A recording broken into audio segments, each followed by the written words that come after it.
আজকের এই অনুষ্ঠানে শুধু একটি কথা বলেই শেষ করব।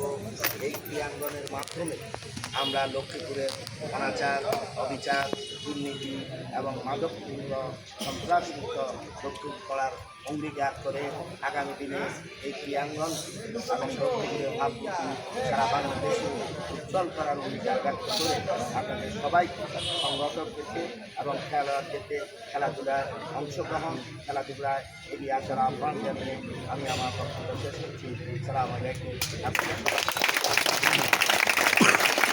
ধন্যবাদ জনাব ওয়াহিদুদ্দিন চৌধুরী, হ্যাপি ভাই।